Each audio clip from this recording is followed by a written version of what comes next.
8th of April 1945, Friedrichroda, Germany. Troops of the U.S. 354th Infantry Regiment captured the Gotha aircraft factory, the edge of the Thuringian forest. For 3 days, the 354th, part of the U.S. 89th Infantry Division, had fought through German defenses to reach the town. At the factory, American troops made a fascinating discovery: 4 steel and wood prototype aircraft, all in various states of manufacture. Only the fuselages and engines were present, the wings were made elsewhere. But it was obvious from their unusual design that the aircraft was something new and revolutionary. Shortly afterwards, a specialist team from the U.S. 8th Army Air Force, operating as part of Operation Paperclip, arrived to examine the planes. Operation Paperclip was the secret American plan to grab Nazi technology for themselves. They quickly selected the most complete for immediate shipment to the U.S. The rest were ordered destroyed to prevent the Soviets from demanding an example. What the Americans had found was the strange and ultra-modern Horten Ho 229 flying wing. A pair of bat-shaped wings were next captured by the U.S. Army 75 miles away and shipped with the fuselage for intensive study and evaluation in America. The head of the Luftwaffe, Reichsmarschall Hermann Göring, had set a challenge for Germany's wartime aircraft industry when he demanded what he called the 3x1000 aircraft. That is, an aircraft that could carry 1,000 kilograms of bombs, 1,000 kilometers at 1,000 kilometers per hour speed. 2 designer brothers, the Hortens, had a proven track record for producing unusual cutting-edge aircraft designs.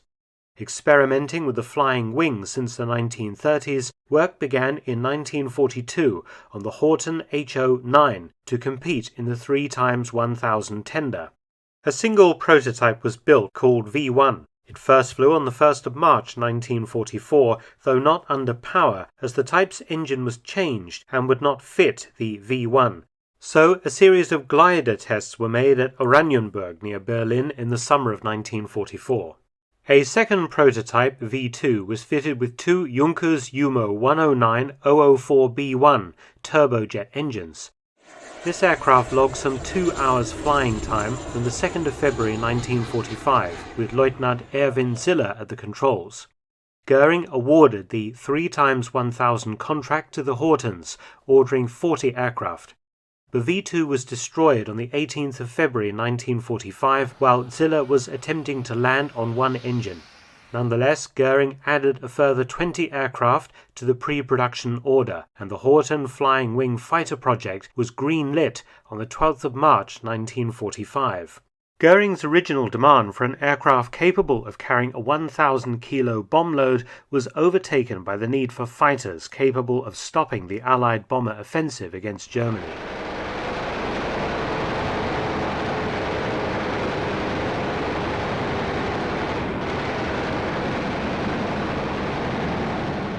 The aircraft has often been called the first stealthy plane, but it was not designed with radar evasion in mind. The aircraft was very lightweight, being constructed out of cheap materials available to war-ravaged Germany in the last months of the war. The wings were made of carbon-infused plywood stuck together with a glue made of sawdust and charcoal.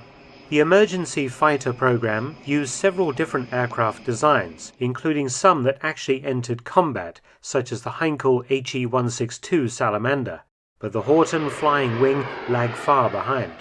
The shape and materials certainly reduced the aircraft's radar profile, which was a useful outcome, and the V2 prototype was apparently tested against the Messerschmitt Me-262 jet fighter, and the Horten had superior handling characteristics, but Ziller was killed and the V2 destroyed before more extensive tests could be conducted. If it had entered service, the single-seater Horten Ho 229A was to have been a fighter with a maximum speed of 960 km per hour, that is 600 miles per hour. Armed with 2 Mk-108 30mm cannon, it had retractable tricycle landing gear and a drogue parachute to slow the aircraft on landing. The pilot wore a special Draeger pressure suit, as the service ceiling was 15,000 meters or 49,000 feet. Following the destruction of V2, work was moved to the Gotha plant at Friedrichsroda. At this point, the type was renamed the Horten 229. Prototype V3 was powered by two Junkers Umo 109004C turbojets and was fitted with an ejection seat. V4 was to have been a two-seater all-weather fighter and night fighter, as well as V5, while V6 was a single-seater fighter with better cannons, but the advance of US forces ended efforts to get another Horten 229 airborne. V3, the most complete, was sent to the Foreign Aircraft Evaluation Branch at Wright Field in Dayton, Ohio, for very extensive tests and evaluation. Unpowered glider versions of the type were taken to the US for testing.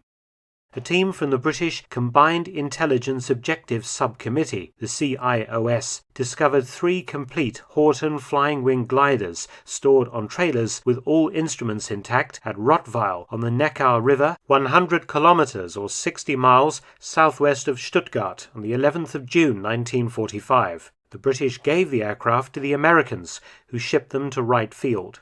HO-229V3 is the only surviving version of the aircraft in the world and is currently on static display at the Stephen S. Udvar Hazy Center at Washington Dulles International Airport. Thanks for watching. Please subscribe and share, and also help support my channel at PayPal and Patreon. Details in the description box.